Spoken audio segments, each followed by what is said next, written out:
Hi, I'm Rick Dior, and today we're going to talk about free-form soloing on the drum set, mainly in the jazz genre here. So I have my drums set up here with calf heads, and it's a very melodic tuning that I use.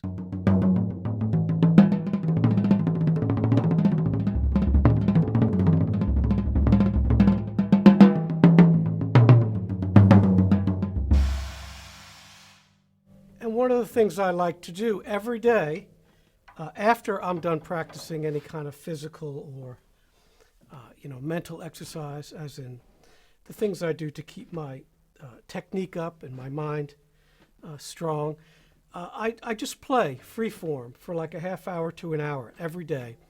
I think that's a real important thing to do for all drummers, no matter what it is. You know, no one's watching you or listening to you or anything. You're just playing.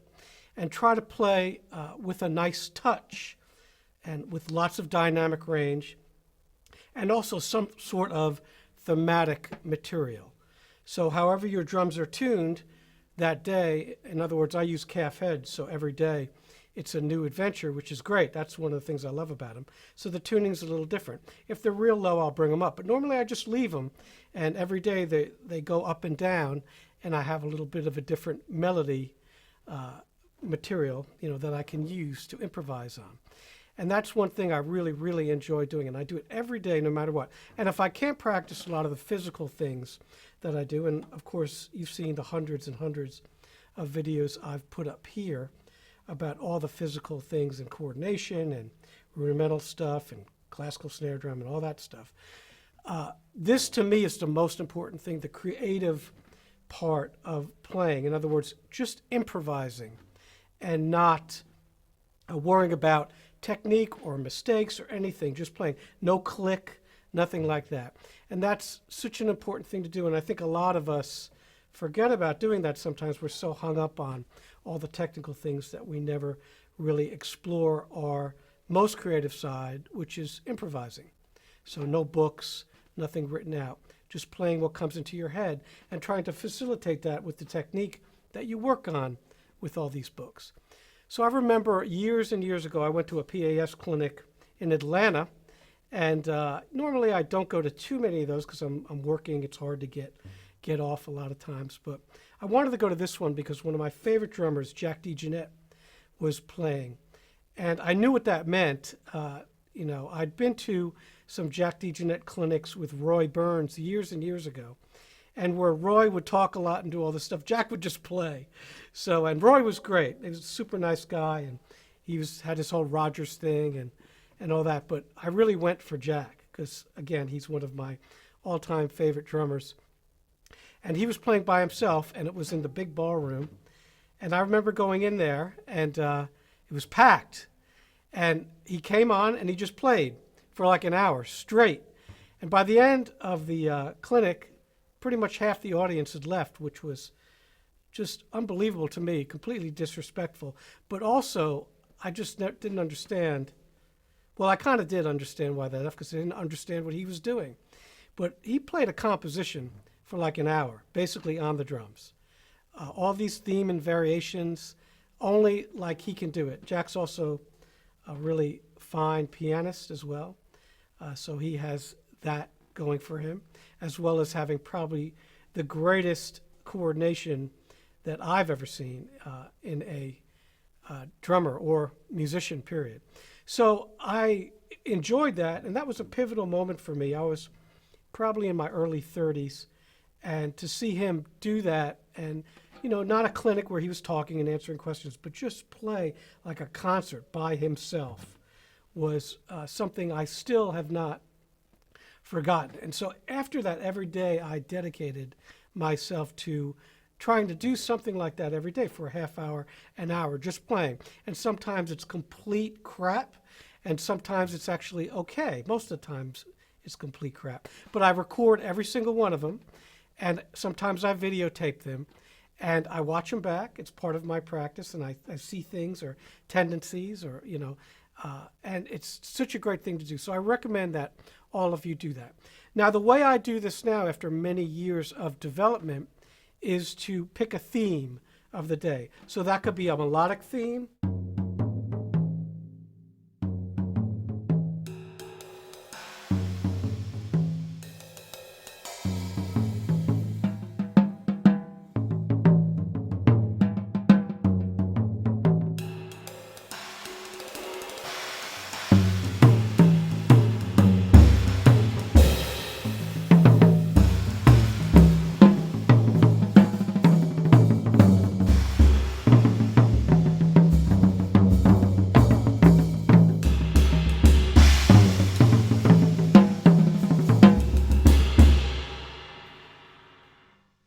So you see there, I take that little theme and I play it backwards, which is called retrograde, playing things backwards. I mix it up, which is kind of a variation on that theme, and I also play it on the cymbals.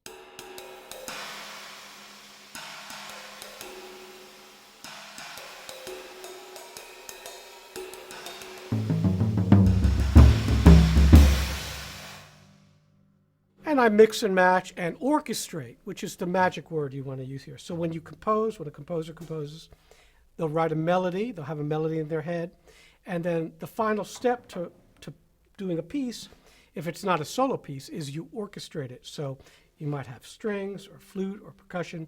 When I write my percussion ensemble pieces, the first thing I do is I have a whole frame that I deal with of a theme and maybe some variations, different sections. And then I take that and I orchestrate it, which is the most time-consuming part, but the most important part. So that's what you're doing when you're doing these solos. You're picking a theme, no matter how simple or complex it is, and you're orchestrating around the drum. So that means using all these different instruments, all the cymbals and drums that you have. Now, I would suggest using cymbals with kind of severely different pitches like this.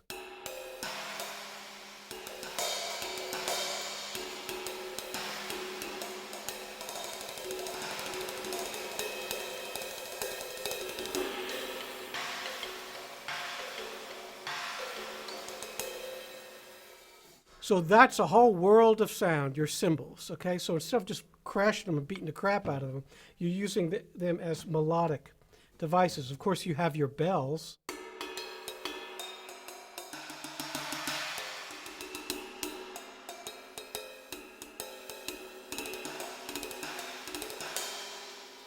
So lots of parts of the cymbal, the bow, the edge, the bell that you can use. Again, of course, on the drums, you have your rims.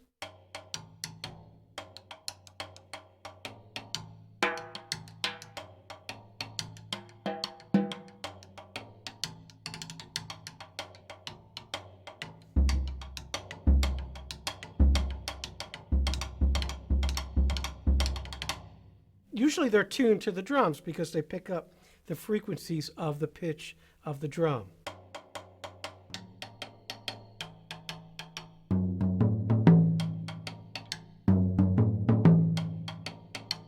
So a great device, and so many different kinds of sounds. You can do pitch bends.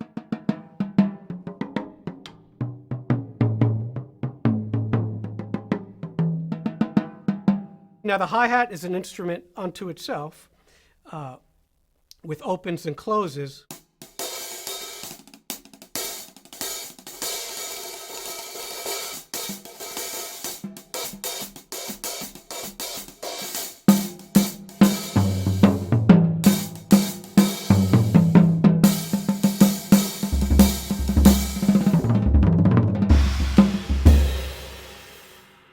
So again, you can use that to orchestrate when you're playing any kind of theme you might come up with. And going back to what I said earlier, I'll pick either a melodic theme or a style.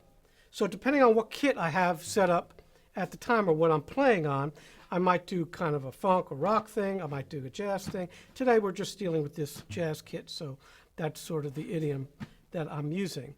But I might say, okay, well today I'm going to play in 3/4.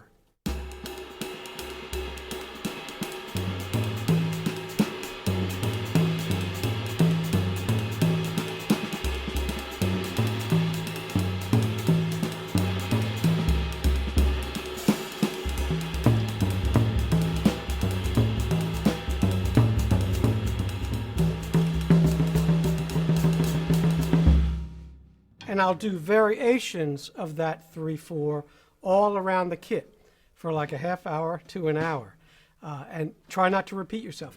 Now, one of the things I tell my students all the time is always make a concerted effort after you've studied the works of the masters. Like, in other words, I have a lot of my students doing transcriptions, which we've talked about on this channel, and I've played some for you as well, of Philly Joe Jones and Roy Haynes and all these Elvin, all these great masters of drumming. But the danger is that if you do a lot of those, you end up sounding like those people all the time. So, like, I've heard my students play in lessons and whatnot, and it's like, oh, Philly Joe, oh, Elvin, oh, Roy. And it's like, after a while, you hear these licks they play, and they play them over and over. They'll always do.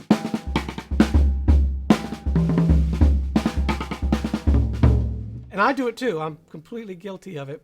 And the danger is that you just sound like that all the time. And what you want to do is force yourself to get out of that mode and try to discover things on your own and sound like you. Because no matter how many transcriptions you do and how many solos you learn, you're not going to sound like those guys, because those guys are those guys.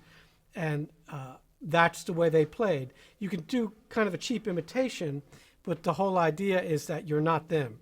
So it's great to learn, because you learn about technique and time and putting together solos, and also they're composing on the kit, which is exactly what that is.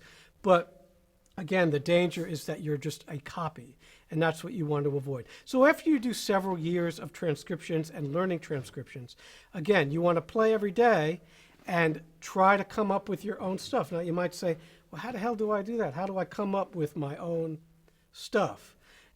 Well, the thing to do is pick a theme, like I showed you there, and you orchestrate that theme like you're going to do it with the technique you have at that particular period in time in your development.